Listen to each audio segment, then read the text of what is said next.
তীব্র তাপপ্রবাহে জনজীবন অতিষ্ঠ, ব্যাহত হচ্ছে স্বাভাবিক জীবনযাত্রা। এই ভয়াবহতায় সবচেয়ে বেশি ভোগান্তির শিকার পথচারী ও শ্রমজীবী মানুষেরা। চলমান দাবদাহে সিরাজগঞ্জের বিভিন্ন স্থানে পথচারী, রিকশাচালক ও বিভিন্ন শ্রেণী পেশার মানুষের জন্য সুপেয় পানি বিতরণ করতে দেখা গেছে। প্রতিদিনই সড়ক, মহাসড়ক এবং জনগুরুত্বপূর্ণ স্থানে বিশুদ্ধ পানি, শরবত ও খাবার সালাইন বিতরণ করছে বিভিন্ন রাজনৈতিক, সামাজিক ও স্বেচ্ছাসেবী সংগঠনগুলো। রাষ্ট্রীয় প্রতিষ্ঠানগুলোও এই ধরনের কর্মসূচি পালন করেছে। এছাড়াও পাড়া মহল্লায় ব্যক্তি উদ্যোগেও শরবত ও পানি বিতরণ করতে দেখা গেছে।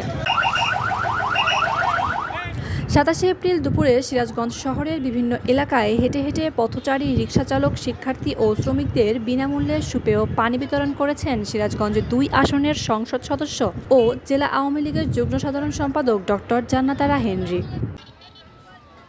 এদিকে বৈশাখের খরতাপে দূরপাল্লার পরিবহনের যাত্রীদের যখন হাঁসফাঁস অবস্থা, তখন বঙ্গবন্ধু সেতু পশ্চিম পাড়ে ঢাকা উত্তরবঙ্গমুখী গণপরিবহনের যাত্রী ও চালকদের কিছুটা স্বস্তি দিতে পানি, কোল্ড ড্রিঙ্কস ও খাবার সালাইন বিতরণ করেছে সিরাজগঞ্জ জেলা পরিষদ। ২৮ এপ্রিল দুপুরে বাস যাত্রীদের হাতে হাতে এসব বোতলজাত পানি পৌঁছে দেন জেলা পরিষদের চেয়ারম্যান শামীম তালুকদার লাবু ও জেলা পরিষদের নির্বাহী কর্মকর্তা মোহাম্মদ আনিসুর রহমান সহ জেলা পরিষদের সদস্যবৃন্দ।